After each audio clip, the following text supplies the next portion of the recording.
Assalamualaikum warahmatullahi wabarakatuh. Perkenalkan, nama saya Raka Wibrajanto. Di sini saya bakal ngejelasin tentang analisis gerak sprint menggunakan komputer vision dan MediaPy. Sebagai yang kita tahu bahwa teknik playlist sprint itu bisa dianalisis gitu, cuma pakai satu kamera dan komputer biasa. Biasanya analisis gerak atlet butuh alat mahal seperti motion capture system, tapi di video ini saya bakal ngejelasin bagaimana komputer vision dan MediaPy bisa digunakan untuk menganalisis gerak sprint, mulai dari sudut lutut, cadence, stride leg, sampai deteksi resiko cedera. Semua dilakukan hanya dengan video 2 dimensi dan Python. Tujuan dari proyek ini adalah untuk merancang dan menguji sistem analisis gerak sprint berbasis computer vision secara spesifik. Sistem ini digunakan untuk 1. Menghitung sudut lutut kanan dan kiri, 2. Mengestimasi cadence atau frekuensi langkah, 3. Menghitung straight leg, 4. Mendeteksi asimetri gerak kiri dan kanan sebagai indikator awal risiko cedera. Proyek ini itu bersifat proof of concept, jadi bukan untuk menggantikan alat profesional gitu. Sprint ini sebagai latar belakang adalah aktivitas dengan tuntutan biomekanika yang sangat tinggi. Evaluasi teknik sprint itu biasanya mengandalkan pengamatan visual pelatih atau alat motion capture yang mahal dan kompleks.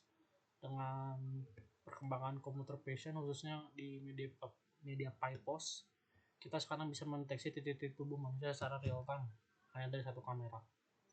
Inilah yang disebut dengan menganalisis gerak menjadi lebih murah, fleksibel, dan mudah diakses. Di sini saya akan menggunakan alur kerja sistem dimulai dari video sprint sebagai inputan, lalu video diproses frame demi frame gitu. Lalu MediaPy POS mendeteksi landmark tubuh seperti hip, knee, dan ankle. Dari titik-titik ini sistem menghitung 1. Sudut lutut menggunakan geometri vektor, 2. Cadence dari pergerakan ankle, 3. Straight leg dari jarak antar ankle. Semua data kemudian disimpan dalam file CSV dan divisualisasikan dalam bentuk grafik. Dalam analisis lutut dan asimetrinya, sudut lutut adalah parameter penting dari sprint.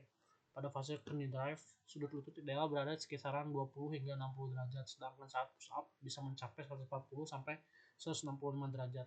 Sistem yang menghitung asimetri lutut kiri, dan kanan. Lalu selisih antara sudutnya lebih dari 15 derajat. Kalau lebih dari 15 derajat maka ada indikasi risiko cedera. Jadi kita bakal masukin ke dalam outputnya. Lalu untuk cadence dan strike leg, si cadence ini dihitung berdasarkan jumlah langkah per menit. Untuk sprint, cadence idealnya itu biasanya di atas 200 step per menit. Sementara itu strike leg dihitung secara estimatif karena sistem ini belum menggunakan kalibrasi kamera. Oleh karena itu, straight leg tidak dijadikan parameter utama rekomendasi, melainkan hanya sebagai indikator tambahan. Hasil analisis didalamkan dalam bentuk video dengan overlay sudut lutut dan cadence, lalu file CSV berisi data per frame, lalu grafik sudut lutut terhadap waktu. Dari grafik terlihat pola fleksi dan ekstensi lutut yang cepat dan konsisten yang merupakan karakteristik spin. Namun masih ditentukan tension lututnya dari asimetri gerak yang cukup besar pada beberapa fase. Kesimpulan, sistem ini berhasil menganalisis gerak sprint menggunakan video 2 dimensi, deteksi sudut lutut, dan asimetri dapat digunakan sebagai indikator awal evaluasi teknik dan risiko cedera. Meski masih memiliki keterbatasan sistem, ini cukup efektif sebagai alat bantu pembelajaran biomekanika sprint. Kedepannya sistem ini bisa dikembangkan dengan kamera berframe tinggi, kalibrasi kamera, analisis fast sprint, pendekatan 3D, lalu ada nanti penjelasan machine learning dan machine learning. Oke, selanjutnya kode akan dijelaskan oleh teman saya. Sekian dan terima kasih.